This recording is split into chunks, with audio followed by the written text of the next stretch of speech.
Hello everyone, আসসালামু আলাইকুম। Welcome to my channel. শীত এসেছে আর পিঠা খাবো না? অবশ্যই। আর এটা হচ্ছে কিন্তু শীতের সবচাইতে ইম্পর্ট্যান্ট একটা পিঠা, যেটা ভিজানো পিঠা। তাহলে চলেন দেখা যাক রেসিপিটা আমি কিভাবে করি। প্রথমেই এখানে আমি নিয়ে নিয়েছি আতপ চাল, যেটা আমরা পিঠা বানানোর জন্য ব্যবহার করে থাকি। এটাকে আমি প্রায় 6 থেকে 7 ঘন্টার মতো ভিজিয়ে রেখেছিলাম।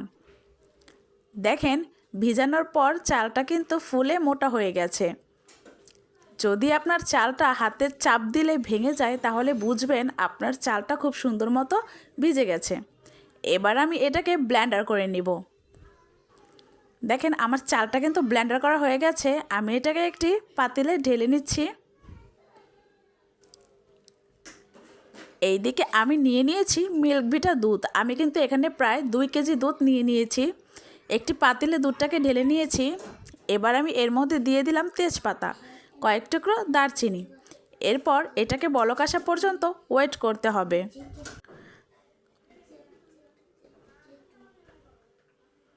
কিছুক্ষণ ওয়েট করার পর দেখবেন দুধটা কিন্তু বলক চলে এসেছে। এই পর্যায়ে আমি সামান্য লবণ দিয়ে দিয়েছি এবং এটাকে আমি এক সাইডে নামিয়ে রাখবো।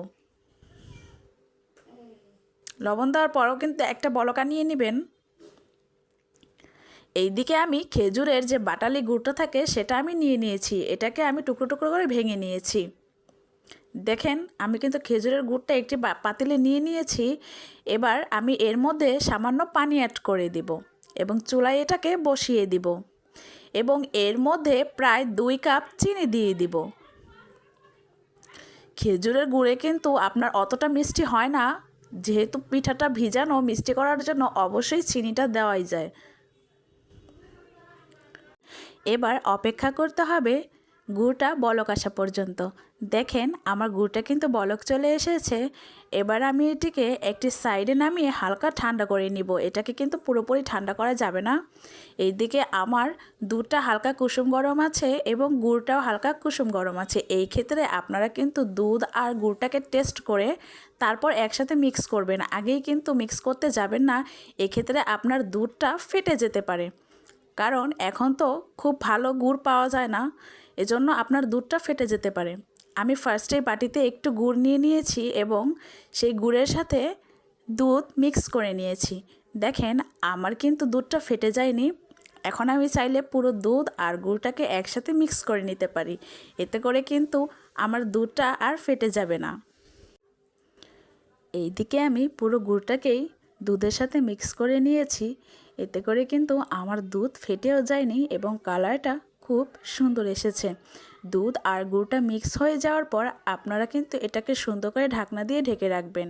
এইদিকে আমি যে ব্লেন্ডার করে নিয়েছিলাম বেটারটা, সেই বেটারের মধ্যে পরিমাণ মতো লবণ দিয়ে দিব এবং পরিমাণ মতো পানি অ্যাড করে দিব।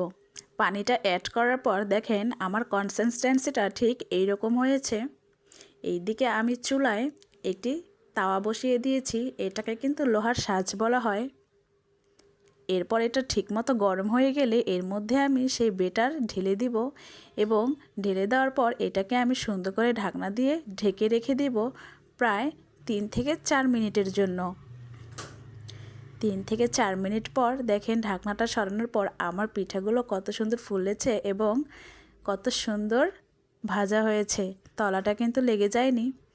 দেখেন, এবার কিন্তু এটাকে আমি সেই দুধের মধ্যে ঢেলে দিব, ভিজিয়ে দিলাম। এবার আমি আবারও ঢাকনা দিয়ে ঢেকে রেখে দিব সেই পাতিলটাকে।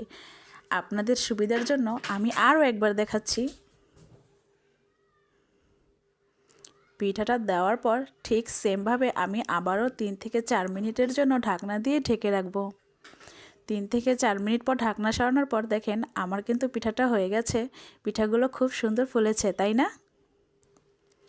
আপনারাও কিন্তু চাইলে খুব ইজি উপায়ে বাসায় ভিজানো পিঠাটা তৈরি করতে পারেন। পিঠাটা খেতে খুবই অসাধারণ এবং মজাদার। আমার সবগুলো পিঠা ভিজানো হয়ে গেছে। দেখেন, আমার এই পিঠাগুলো কিন্তু সকালবেলা আরও ভিজে ফুলে উঠবে। আপনারা চেষ্টা করবেন সারা রাত ভিজিয়ে রাখার জন্য। আমি যখন সার্ভ করলাম, পিঠাটা দেখতে কতটা সুন্দর হয়েছে এবং আমার গুড়ের কালারটা কতটা সুন্দর হয়েছে দেখেছেন? দুধ এবং গুড়ের মিশ্রণে তৈরি হয়ে গেল ভিজানো পিঠা। সবাই ভালো থাকবেন, দোয়া করবেন। আল্লাহ হাফেজ।